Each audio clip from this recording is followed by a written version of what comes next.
Indeed, thank you so much for tuning in and watching. We're so glad and fortunate, as always, to have you with us on this Monday, St. Patrick's Day. And before I go any further with news and headlines, today would have been a good day to maybe have something a little green, even my tire, or something a little festive to do for the holiday. But when you're your own tech support, and 2 or 3 hours a day sometimes is spent on the computer with someone around the globe trying to talk you through some technical issues, well, this is about as good as you can do. Top of the evening to you out there, you lad and lassies, on this fine Irish day. May the luck of the Irish be with you on this great day. In all seriousness, very glad to have him tonight. Well, here it is, St. Patrick's Day, the 17th day of March. We're digging out from another wintry blast. We're in overtime. Winter is in overtime at the very least, but we are going to do a double down as far as temperatures are concerned and do just that, pretty much double them for tomorrow. Around 63, 64 degrees for daytime highs. Nice recovery in store. Your forecast will include some 60s and 50s throughout the entire forecast period, and no more mention of snow. Will that be the last of it? Well, tell you what I know at this hour, and at least what we think when we get to our forecast, and it does have some pretty decent conditions from here on out. A little rain in the middle, but temperatures are going to improve, and once again, and most importantly, no snow in the forecast. We'll talk about road conditions and talk about an auto accident that was reported in McGoffin County but never discovered, and some other news and information. First off, though, we'll talk about some things from elsewhere in Kentucky. The weather did play a role in a lot of accidents over the course of the weekend. Road conditions really worsened very quickly during the overnight hours last evening and early evening hours.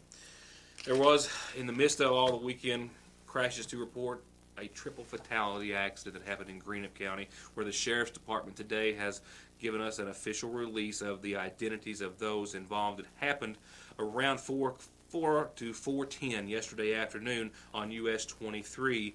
It was in the Greenup city limits. We know that the deceased have been identified as 43-year-old Tracy Howard of Portsmouth, a 22-year-old identified as Ruby Brown of South Shore, and 30-year-old Jamon Buford of the Ashland area. All three were tragically pronounced dead at the scene by the Greenup County Coroner's Department. There was a survivor of the crash who was taken to the King's Daughters Medical Center, at last report listed in very serious condition. We're told that there were two vehicles. Brown and Bowling, the operators of those two vehicles, Brown and Howard, were in one vehicle. Bowling and the other individual who was injured were in the other car. It all happened in the northbound lanes of US 23 yesterday afternoon, like I said, right around the 4 o'clock hour. I mentioned it to you on Friday, and I need to go into it real quickly again today. I'm just now realizing I don't have it on the calendar, but this is the 13th year that the McGoffin County school system is participating in the Read Across America event, the National Education Association's building a nation of readers through its signature program, that being Read Across America. And this year, the program focuses on motivating children and teens to read through events, partnerships, and resources. And if you'll recall, parents and grandparents and everyone else, Read Across America celebrations are held in the month of March to celebrate the birthday of who we all know as Dr. Seuss. Every elementary school in McGoffin County is hosting special reading activities along with our Rainbow Girls of McGoffin County. South McGoffin Elementary is the first to do so tomorrow morning at 9. Sagersville Grade School is Wednesday afternoon at 1. And North McGoffin Elementary is Thursday afternoon at 1 o'clock. The Sagersville City Council meets in regular session. This is pretty much meeting week for McGoffin County. The third week of the month is generally the week slated for regular session meetings of the City Council, Fiscal Court, and McGoffin County Board of Education. The City Council is the first of those to meet tonight at 7. Items on the agenda include amending the alcoholic beverage ordinance to comply with state regs and laws, discussion of a no smoking ordinance inside all public buildings, a report from the mayor, comments from the floor, and some other items. We have a camera there, and we'll have a report forthcoming beginning on tomorrow's program, and I'll have local headlines after this. Don't have or don't want a co-pilot? Then take advantage of the comfort, safety, and narrow sure-footedness of the Sportsman Ace, the latest Polaris innovation to take you and only you and your gear, like say an ultra-quiet and efficient Polaris power generator, as far as you want to go. Choose from a huge selection at Conley's in Paintsville. Game time means wing time at Lee's, and that means it's time for you to try our new Buffalo Wings. I can't tell you our secret, but I can tell you they're marinated and then rolled in our famous, albeit a little spicy, crispy chicken batter and served up with any of our 7 delectable sauces. So get your hands on a meal or a box today at your Sayersville Lee's Famous Recipe, where no one does chicken like we do chicken.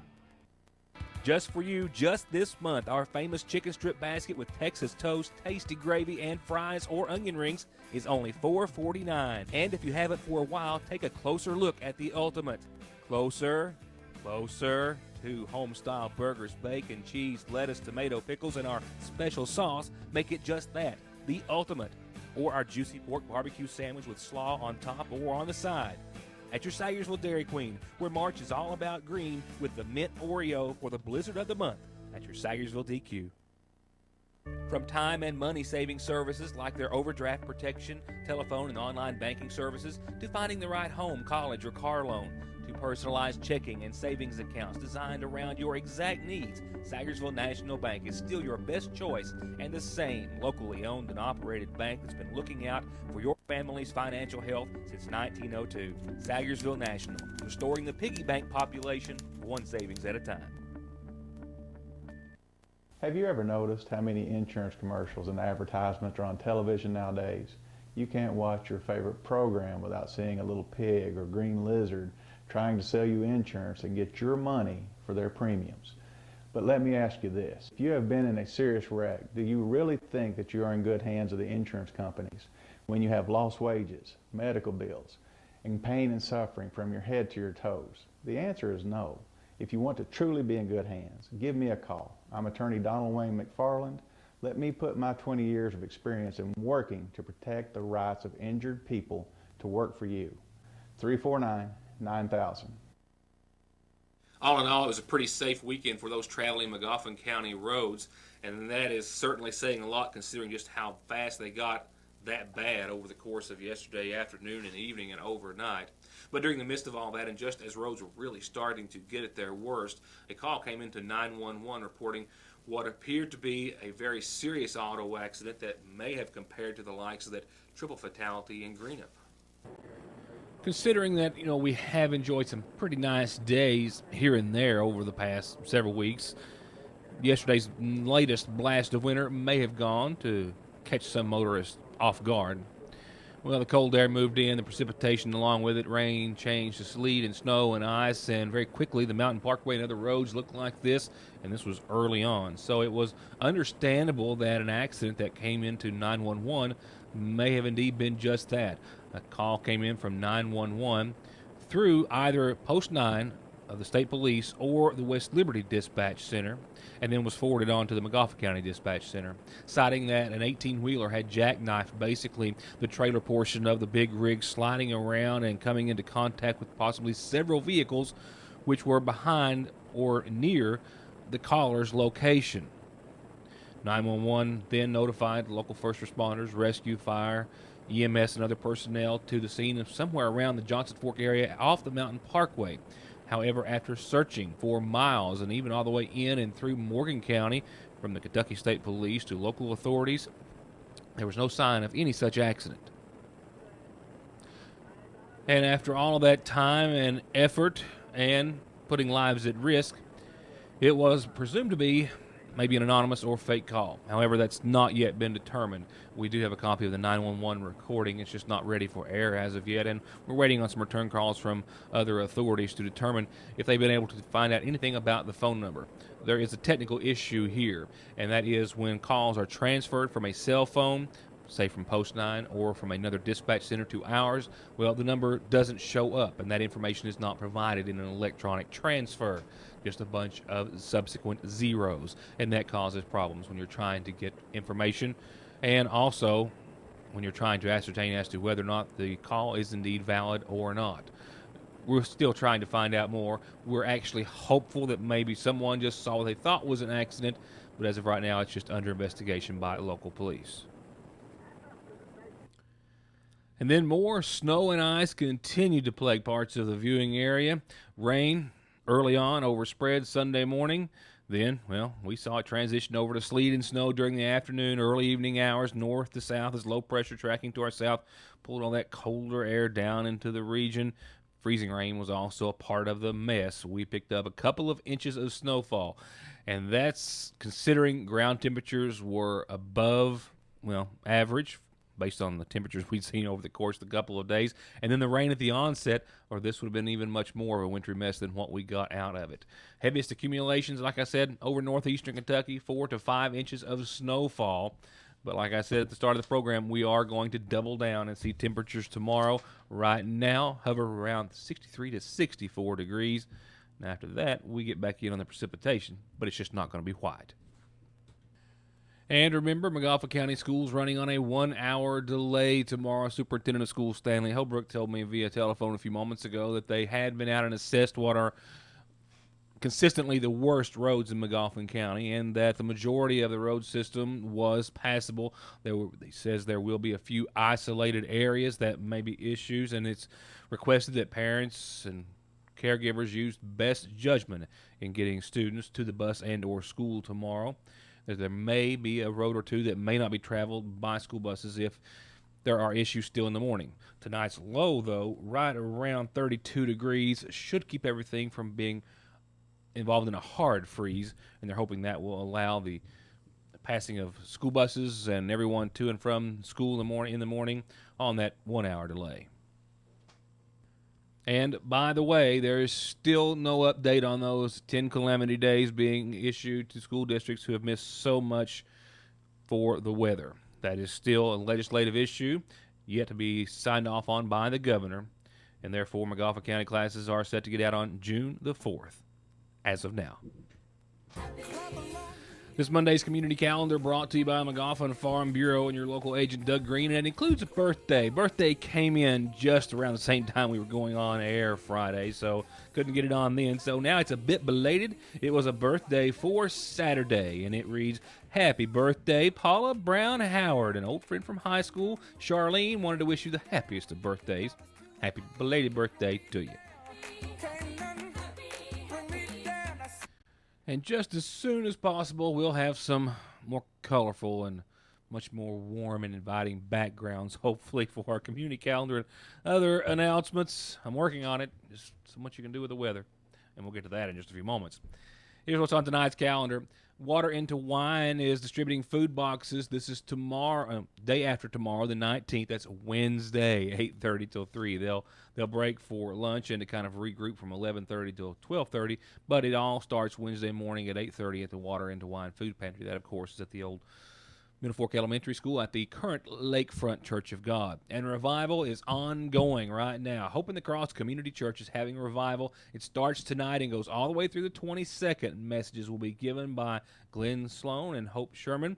They're right there by True Value in downtown Sayersville on Parkway Drive. Everyone is welcome. My announcement doesn't have the time that revival starts. So if anyone out there in Hope in the Cross is listening, forward that to me. I would make an assumption as to what time it would start as when it usually does, but as soon as I do that, I would be wrong. So send me a time for revival that starts tonight and goes to the 22nd at Hope in the Cross there on Parkway Drive in Sayersville. A reminder about the next Safe Coalition meeting. Now, the ASAP and Drug Free Communities quarterly meeting was earlier today, but this Wednesday at noon at the McGoffin County Health Department is the McGoffin County Substance Abuse Free Environment Coalition, the SAFE Coalition. They meet at noon in the health education room of the McGoffin County Health Department. Everyone is invited to attend, and lunch will be provided. The Middle Fork Fire Department, can you believe they're 10 years old? Well, they are, and they're going to celebrate this Saturday. The Middle Fork Fire Department of McGoffin County has turned 10, and they're asking you to come out and join them Saturday and help them celebrate this very special day. They're going to start at 6 o'clock Saturday evening, and they're going to have plenty of great food, entertainment. I'm told some guest speakers, too. And everyone, if you are listening, if you know anyone who's not, call them. Everyone is invited to join them as they want to celebrate their 10th year of operation and service to the community of Middle Fork and to the county of McGoffin. And we always want to celebrate anytime you've got something to celebrate. If it's a birthday, anniversary, or whatever, send it to us. We'll get it on the community calendar. And, of course, announcements just like those. And they're always, as they always have been, free. And this is just some of them, well, most of the ways you can get them to us. Besides that, you pretty much have to give them to me in person or drop them off here at the newsroom on East Maple Street. I'll be right back with more headlines after these words. Faster, friendlier, family-owned Parkway Pharmacy, open 8:30 till 6:30 Monday through Friday in the new McGoffin Medical Plaza under the care of local pharmacist Jesse Rudd. To make Parkway Pharmacy your pharmacy, come by or give us a call at 349-4400. At the end of every race, Mark Martin hangs up his driving gloves. He hangs up his fire suit. And he hangs up his helmet. Which is why he picks up his phone and opens the ER Extra app. The app shows ER Extra wait times, locations, and more. It's the one safeguard Mark Martin is never without. ER Extra at Paul B. Hall Regional Medical Center. Extra fast, extra easy, extra great. Always the best selection of hand-picked, quality, pre-owned cars, trucks, and SUVs, all with the service, prices, and financing aimed at making sure you drive off with the deal and vehicle you've been looking for. Premier Motors in Paintsville, 297-4121. If you're thinking it feels like spring is never going to get here, then stop in the seasonal shop in Sagersville where it's already sprung. They've got all the colors, styles, and all the collections of the season just bursting from home decor and dishware and table settings and so much more. Plus monogrammed and the most colorful of ways to say welcome. All this and so much more at Fraser's Prater Drugs Seasonal Shop, just down from the drugstore and the Radio Shack. Hi, I'm Rodney Minnick, born and raised in McGoffin County. I wish to see my family and theirs one day grow old in a place I so love. But to live here and be safe, we need to put honor, experience, and confidence in the Sheriff's Department. A graduate of the Department of Criminal Justice Academy, I have 7 years of dedicated service to McGoffin and Johnson County. And with your support, I would like to take that leadership straight to those responsible for selling drugs and stealing from our home. Please vote Rodney Minnick, Republican candidate for Sheriff of McGoffin County. Thank you. Somewhere about this time last year, I sat down with a couple of friends of mine, and we talked about an event that they were drawn to together for very similar reasons, very important reasons. The first ever Great Strides Walk in McGoffin County was then being organized. Around the time May 11th rolled around, the first ever event was held in honor of a very special young boy of McGoffin County and in honor of a lot of other folks who are in some form or fashion directly or indirectly affected by cystic fibrosis. I spoke with organizers Tracy Watson and Jessica Reed at that time about the event, which has now been set for its second annual time. Purple balloons lifted off in honor, and hearts and thoughts weighed heavy with the memory of Dalton Dingus, a young man whose life we chronicled, which was cut far too short by cystic fibrosis. And throughout his battle, his mother, Jessica, became close with another individual, Tracy Watson of McGoffin County, who's had cystic fibrosis since a child and who continues to try to find a cure for the disease. And with their two very common and very important threads, well, they organized the first ever McGoffin County Great Strides Walk for Cystic Fibrosis, an event that had been held elsewhere, but until then, never in Sagersville, McGoffin County. It was a phenomenal success. Now, I've already made arrangements to talk to Tracy and Jessica as the date gets a little bit closer about what they're planning and how you can help them. But this is just a reminder that you can go ahead right now and mark it on your calendar. The walk has been set for May the 3rd, 1 o'clock in the Ramey Park. We've got some contact information for you. And I'll be posting that in with a reminder very, very soon. But for now, you can contact Tracy at 349-7385, Kathy Borders at 349-2385, or Jessica at 496-7665. Like I said, very soon we'll have those numbers posted up. We'll have daily reminders, and a little farther down the road than that, we'll be talking with organizers about the event and how you can be a part of the second annual Cystic Fibrosis Great Strides Walk here in Sagersville. Next, it's a national headline, but it most certainly affects motorists and vehicle owners here in the viewing area, and I'm sure very, very many of them. A massive recall by General Motors has been under some scrutiny and amid some controversy since the first one was announced. It was added to today with another additional 1.5 million cars or so. The initial recall, though, involved a few GM makes and models, and due to a faulty ignition switch, the analysts say is being blamed for more than a dozen deaths across the nation. As for this most recent round of vehicles involved in this recall, cars, SUVs, some vans as well, about $300 million in repairs for the company. But GM says these new recalls were ordered from Chief Executive Mary Barra after it was revealed that GM engineers had known to some degree for more than a decade now the ignition problems in Chevy Cobalts and other models. About 1.18 million of these Buick Enclave and GMC Acadia models 08 through 13 model years, as well as the Chevy Traverse from 09 through 13 model years, and the Saturn Outlook model years 2008 to 2010 are being recalled. GM says if these SUVs have an airbag warning light go on that's not serviced within a couple of months, the side airbags could fail to deploy in a crash. Dealerships are going to fix the problem by removing a wiring connector and soldering two wires together. Nearly 64,000 Cadillac XTS full-size sedans, 2013 and 14 models, are being recalled. A loose plug in a brake booster pump could cause contamination that creates enough heat to spark a fire. GM says it's had a couple of reports from customers and 2 from dealerships about the problem. And another estimated 300,000 or a little more Chevrolet Express and GMC Savannah vans, 2009 to 2014 models, with gross vehicle weights under 10,000 pounds, are being recalled. The passenger side plastic cover for the front airbag doesn't meet federal standards. GM says it's going to stop selling the vans until it develops a replacement cover. Meanwhile, congressional committees in the United States and other legislators have started an inquiry into why GM and the NTSB didn't act sooner on the initial recall involving Chevy Cobalts, Saturn Ions, some Chevy HHRs, and other vehicles, even though bankruptcy terms from 2009 pretty much give General Motors a liability-free clause.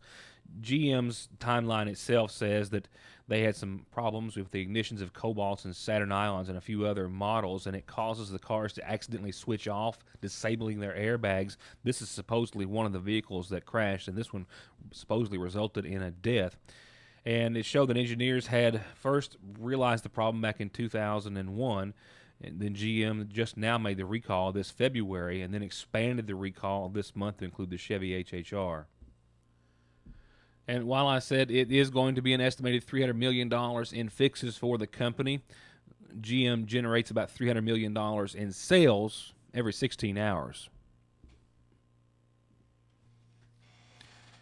Well, I'm going to wrap it up with your Licking Valley RECC forecast this Monday. And in doing so, I'm off to a birthday party. And I need to say a special birthday wish to the mother-in-law, Sheila Allen, celebrating her birthday. And if I said what birthday it was and I was wrong, well, probably if I said what birthday it was, whether I was wrong or right, I'm going to pay for it either way. So I'm just going to say happy birthday, Sheila. And that's where I'm off to, but not before I'm leaving you with your forecast for this evening, which does have some slowly bettering conditions. We're going to see right around freezing, and right now the latest renderings showing maybe a degree or two below, and that, of course, may result in some continued areas. Well, it will. Some of those sheltered areas are still going to see some road conditions. And remember, school running tomorrow on a 1-hour delay tomorrow, so you may have to make arrangements around those for some very few isolated areas. Most other major roadways and side roads are clearing as of this evening, fortunately. But nevertheless, cloudy skies tonight, followed by cloudy skies in the morning. We're going to see those clouds, well, part and gradually becoming mostly sunny skies by the afternoon. And look at that, 63 degrees. I had 42 here at the newsroom today. At no time did it really feel like 42, but I'm not going to argue with technology, even though it's wrong most of the time in my head. So we're not going to double temperatures, but it's going to feel like it. It's going to be a vast improvement. Remember, school running on a 1-hour delay tomorrow. 63 for your Tuesday high, 39 for your low. And if you'll notice the bottom of your screen, that is some clouds and showers late. We're talking about a 10% chance of some rain after 5 o'clock in the morning and partly cloudy skies. So Tuesday night, for the most part, is very dry. It's going to be Wednesday when that chance of showers is going to continue. Say from 5 o'clock on in the morning, all the way through the morning hours and afternoon, will increase to about a 30% shot of some showers, mainly from around 7 till 1. Looks to be the best window, but still we're going to be in the 60s, a low of 33, so no real complaints there. We'll take it with a grain of salt, and maybe even not, as it's going to be much better than it was today and yesterday, obviously. Thursday, we'll see 56 and sunshine, and then 67 and sunshine by the time Friday gets here. And in nowhere do we have any snow thereafter, and in nowhere do we dip below the upper 40s for daytime highs. We're still not looking at another big run of 60s and 70s as of yet. Don't get your hopes up too high. But you can start to count the days left in winter, and hopefully not just on the calendar either. For now, that's my time. Thank you so much for being a part of it. We'll see you back here tomorrow night for more of your news today.